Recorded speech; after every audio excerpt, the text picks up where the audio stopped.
So next up, we have Bradley Mortensen, Director of ISV Partnership at ArborXR, will be presenting on how to actually scale and deploy XR content for your organization. Before turning it over to Bradley, let me share his bio. So as the Director of ISV Partnerships at ArborXR, Bradley focuses on connecting high-quality XR content with the right customers. Passionate about fostering meaningful relationships with content creators, Bradley strives to drive impactful business outcomes through XR.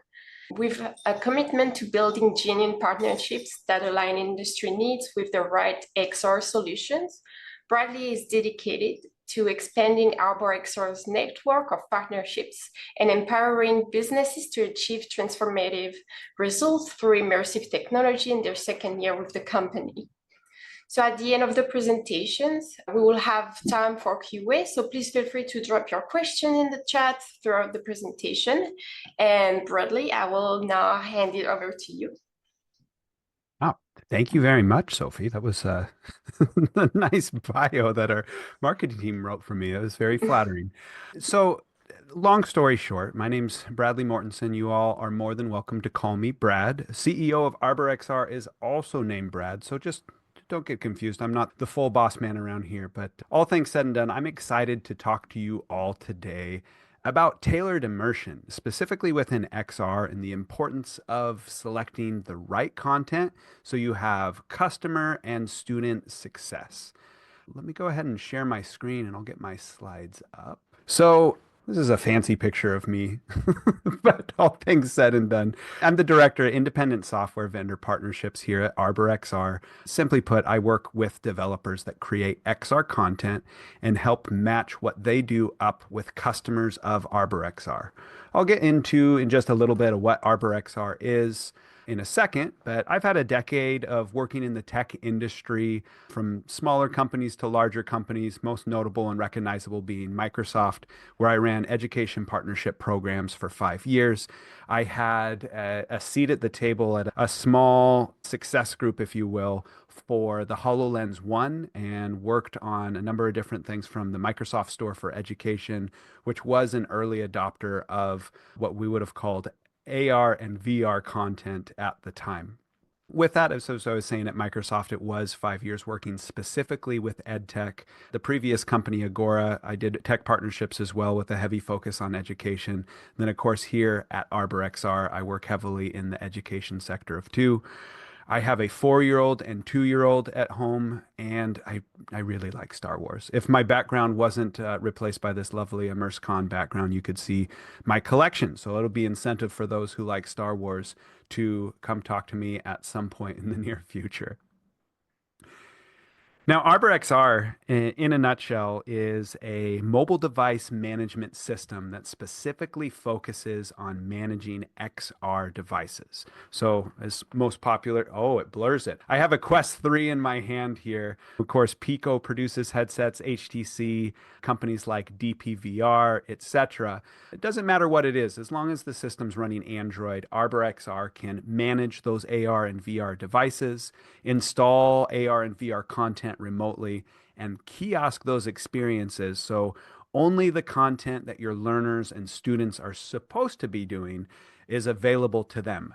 Beat Saber's awesome, don't get me wrong, but maybe not in the middle of an 8th grade classroom or a factory floor. ArborXR locks down the ecosystem within a headset, again, making sure your learners are doing what they're supposed to. Now, through all this, ArborXR has worked with over 2,200 customers, close to 100 now Fortune 500 companies, and well over 30 now of the top 100 global universities around the world. The only region that we're not supporting today is China for a multitude of different reasons, specifically server availability, but know that ArborXR does work on a global level. Now let's just jump into the topic at hand here in regards to content and understanding what is going to make the most sense within an XR initiative. Now, it doesn't matter whether it's a school, whether it's a factory floor, or whether it's some type of company that's wanting to teach their employees or their students a new task. There's been a significant progression of learning tech that even I have seen growing up. Overhead projectors, even all the way into high school, teachers would use these to allow learners in the classroom or employees to gain information in a more efficient manner outside of textbooks, etc. The TV cart, that was a popular one, especially when I was going through school and making sure something new and exciting was coming into a classroom. In all honesty, sometimes it was a nice break, not only for the teacher, but also for the students to learn in a unique and different way. Now we have virtual reality headsets. There's a big change in how things are working and how learning is taking place. But just like the overhead projector, just like the TV, the virtual reality headset is nothing without the right content. I mean, it's one of those things. You could put it in the classroom and look at it, and it looks fun, and you can wear it and take selfies and show your friends that you were in virtual reality. But it truly is the content that you put on these headsets that make it as valuable as it can be to your institution.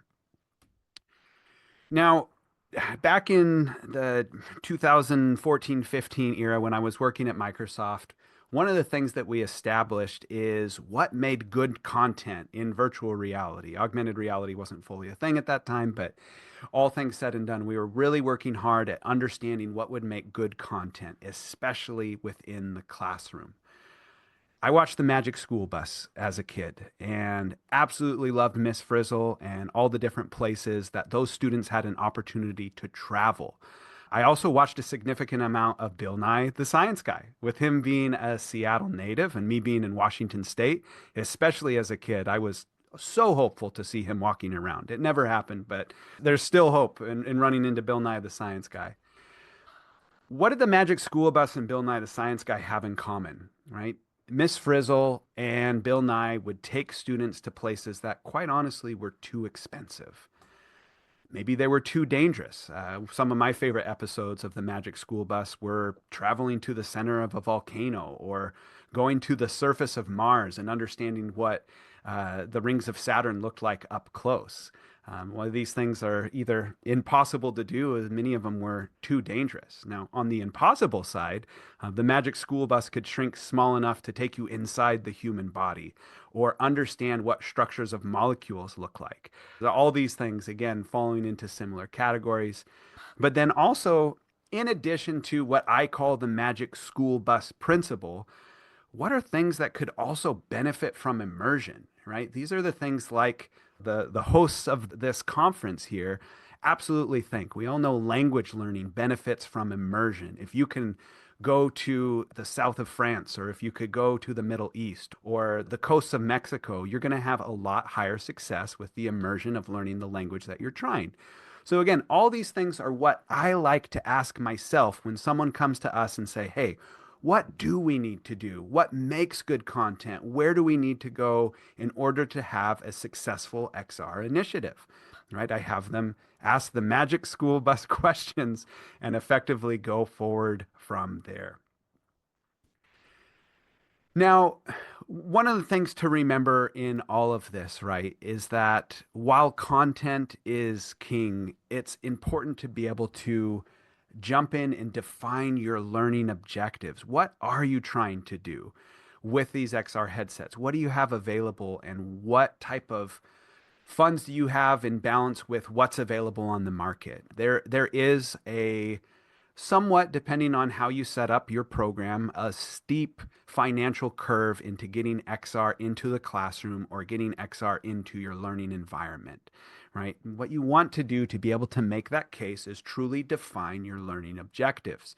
Using the Magic School Bus principle, what are the things in your classroom? What are the things in your place of work that are too expensive and that still need to make sure that people are learning in the most effective way possible? My favorite example of where a lot of enterprise customers of ours start is with the big scary machine in the warehouse that could cut your fingers off, right? As gruesome as that may be, it's extraordinarily dangerous, but then also expensive if an employee were to lose a finger, right? So if you can help train those individuals on how to be safer there, more power to you. The other great example that I like to come up with is when I was in university, lab time was extraordinarily limited for my chemistry classes. And when I came in for the first time, not only being a freshman and totally intimidated about the significant amount of new sights, smells, and opportunities to work, one of the big things that I ran into is titration was difficult for me. And having hands on experience in the first time being in that lab, I wasn't able to make the most use of that lab time. There's a significant amount of companies that, as an example, can provide students and learners with experience of working with things prior to them either being in the lab, being on the equipment, etc. So again, defining your learning objective is an extraordinarily important aspect of what you're doing. In all this, you can start small too. If you are a school or an institution or an enterprise that has headsets already, there's even a significant amount of free content available on the market today that allows you just to get going with these headsets. Just as teachers rolled in the TV cart, right, and put it in the classroom and maybe put in the VHS of Magic School Bus or Bill Nye the Science Guy, you can absolutely start small and just simply see what works. The beauty of this technology is not only can you rinse and repeat, you can also make sure that you're accomplishing your learning objectives. And then if you're not, being able to adjust your content as time goes on. So going back to ArborXR as a whole, with us focusing on the management of these headsets, the software as a service that we provide really caters towards you making sure the right content is focused on and available to your learners. What I'm more than happy to do, and extending an olive branch, if you will, to anyone on this call or any friends or partners with Immerse, is making sure that we are providing consulting services at no cost in helping you find the right content for your learning initiative and helping you set up that XR initiative, regardless if you're a school, an enterprise, a learning institution, whatever it may be. So we're eager to make sure that you are indeed starting out with that right content, going through the Magic School Bus principles, and making sure that whatever you have from an immersive perspective is fitting the needs and catering directly to what you have and what your learning objectives are. Now, through that, if my email address is on screen, anybody is more than welcome to reach out and we can schedule a time to chat and discuss what content could be good for you. I work with a fantastic partnership team here at ArborXR, not to mention a significant amount of partners to Arbor, including Immerse. We work with about 300 different unique developers, ranging anything from hand washing simulations to how to refuel F-35 fighter jets, right? So whatever it may be, whatever those learning objectives are, I guarantee you we will be able to match you up with a developer or a company that's producing something that will align with whatever your learning goals may be. So if there are any questions, this would be a perfect time to be able to ask them, whether it be in Q&A or however the hosts would like to handle those questions. All right, thank you so much, Brad. So yeah, if you have any questions, please don't hesitate to ask. And Yeah, I see one. I see one already. So yeah, jumping into ArborXR as a product, right? It's again, we support all major headsets on the market today. Quite honestly, it's easier to talk about what we don't support. Currently, the Apple Vision Pro is on our roadmap to be able to support, and then the HoloLens, rest in peace, is actually being deprecated by Microsoft. So Quest devices, HTC devices, as well as Pico devices are the most popular within our ecosystem. In order to get a device enrolled within ArborXR, you need to be working with our software and follow our very seamless setup guide that will actually provide instructions step by step with videos, with pictures, with words on how to do that. once a headset is enrolled within ArborXR, for those of you who are familiar with the Quest headset, when you put that headset on, you're going to see the Quest environment where you can go out to the store, where you can access the World Wide Web, etc. Right? With ArborXR, once you have that device enrolled, you can then have the ArborXR home environment. Industry would call it the multi-app kiosk mode, where you can then select which content that's been provided to you either by your administrator or what you've acquired. And I'll jump into that and what that looks like in a second. So that on the screen in the headset, your learners will only have what's available to them specifically in a branded and an immersive environment that's specific to their school, their company, whatever it may be. You ask, how does that content get there, right? So if you've worked with a relation with a developer or with a company that provides off-the-shelf content as an example, those companies can directly share their package to ArborXR that then can be distributed by you or your IT administration to all the headsets within your ecosystem. Whether that's 5 or whether that's 5,000, it's irrelevant. ArborXR allows for the pushing of that content directly to those headsets to be made available on that customizable screen. Think Netflix, but customized, right? Where you can then in turn get that content. All that content has a direct connection to the developer that produced it, where they can though go into ArborXR themselves and keep that content up to date with either relevant updates or modules as they see fit, or if you were to purchase more modules from them, they'd be able to add that directly there as well in a very seamless environment, not only for your learners, for your IT administration, but then also for the developers and content providers that you're working with.